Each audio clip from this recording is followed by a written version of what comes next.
আমাদের কোনো নেতারা কিন্তু বলে নাই যে আমরা ক্ষমতায় আসলে আপনাদেরকে বোরখা পরায় দেওয়া হবে, আপনাদেরকে হিজাবের মধ্যে ঢুকিয়ে দেওয়া হবে, আপনাদেরকে ঘরে বন্দি করে রাখা হবে। মহিলারা আজকে জোট বেঁধেছে, তারা আজকে পরিবর্তন চায়, নারীদের অধিকার চায়। এই জন্য তারা ইসলামের পক্ষের শক্তিকে তারা ক্ষমতায় দেখতে চায়। এটা আপনাদের অনেক কমন একটা কোশ্চেন যে জামাত ক্ষমতায় আসলে সবাইকে কি বোরখার মধ্যে ঢুকানো হবে কিনা, সবাই কি কেউ যদি ওয়েস্টার্ন পড়তে চায় তারা কি সেটা পড়তে পারবে কিনা। আই থিঙ্ক ইট ইজ, কারণ দিনের ব্যাপারে কোনো জবরদস্তি নাই, এটা আল্লাহ সুবহানাহু ওয়া তাআলা নিজেই করেন নাই। সো এখানে জামাত তো এই ব্যাপারে কোনো কোথাও কিন্তু বলেই নাই, কিন্তু জামাতের কোনো নেতারা কিন্তু বলে নাই যে আমরা ক্ষমতায় আসলে আপনাদেরকে বোরখা পরায় দেওয়া হবে, আপনাদেরকে হিজাবের মধ্যে ঢুকিয়ে দেওয়া হবে, আপনাদেরকে ঘরে বন্দি করে রাখা হবে। এদেশের একটা বৃহৎ অংশ মহিলা, সুতরাং তাদেরকে মূল্যায়ন করা, নারীদের অধিকার নিশ্চিত করা, সেই জন্য আমরা এটা চমক দেখাতে চাই। যারা অপপ্রচার করতেছে জামাত ইসলামী ক্ষমতায় আসলে নারীদেরকে পিছিয়ে রাখা হবে, সুতরাং আমরা এটা তাদের সে মেসেজ দিতে চাচ্ছি।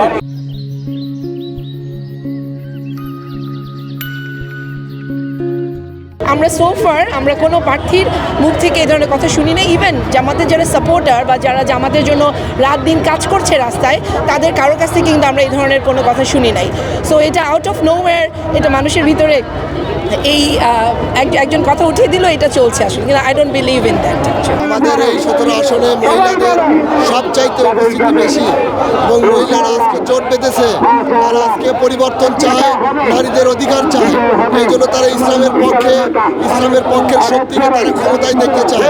এই জন্য তারা রাজপথে নেমে এসেছে এবং আগামীর বাংলাদেশকে কোরআন সুন্নাহর ভিত্তিতে এবং ন্যায় ইনসাফের ভিত্তিতে গড়তে মহিলারা সবচেয়ে গুরুত্বপূর্ণ ভূমিকা পালন করবে বলে আমরা বিশ্বাস করি। অনেকেই মনে করছে, অনেকের কাছে প্রচার করার চেষ্টা করছে যে বাংলাদেশ জামাত ইসলামী ক্ষমতায় গেলে নারীরা ঘর থেকে বের হতে পারবে না, নারীরা চাকরি করতে পারবে না, নারীদেরকে পর্দা করতে বাধ্য করা হবে। আর খুব স্পষ্ট ভাষায় আমার অবস্থান এখানে বলতে চাই, বাংলাদেশ জামাত ইসলামী নারীদের ক্ষমতায়নে বিশ্বাসী, বাংলাদেশ জামাত ইসলামী নারীদের রাজনৈতিক নেতৃত্বে বিশ্বাসী, বাংলাদেশ জামাত ইসলামের নারীরা বিভিন্ন জায়গায় কাজ করছে। আপনারা যাদেরকে দেখছেন আমরা এখানে দাঁড়িয়ে আছি, আমরা বিভিন্ন প্রতিষ্ঠানে কাজ করছি এবং নিরাপত্তার সাথে কাজ করছি। আমরা যেটা স্পষ্ট করে বলতে চাই যে বাংলাদেশ জামাত ইসলামী রাসূলের মডেলকে ফলো করতে চাই। আর রাসূলের সময়ে নারীরা সামাজিক সহ বিভিন্ন ক্ষেত্রে অবদান রেখেছে, ভূমিকা রেখেছে, সিদ্ধান্ত গ্রহণে পার্টিসিপেট করেছে।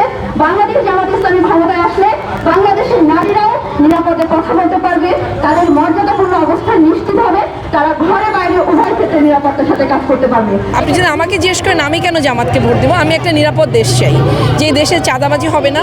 আপনি দেখেন যে আমাদের প্রত্যেকটা জিনিস কেনার জন্য আমাদেরকে অনেক বেশি এক্সট্রা টাকা পে করতে হচ্ছে, অ্যান্ড উই নো দ্যাট এটা because of the system. So আমি আশা করছি যে জামাত ইসলাম আসলে, কারণ আমরা এটা বলতে পারবো না একটা দলের 100% সব কিছু ভালো, আমরা এটা এক্সপেক্ট করতে পারি না। But more or less if you compare with other political party, Jamaat হচ্ছে মাচ মোর ফেয়ার একটা পলিটিক্যাল পার্টি সো ফার আমরা দেখেছি। কারণ এত ডিসিপ্লিন একটা দল আপনারা নিশ্চয়ই অন্য কোনো দলের মধ্যে দেখেন নাই, তাই না? সো আমরা আশা করি যে জামাত ক্ষমতায় আসলে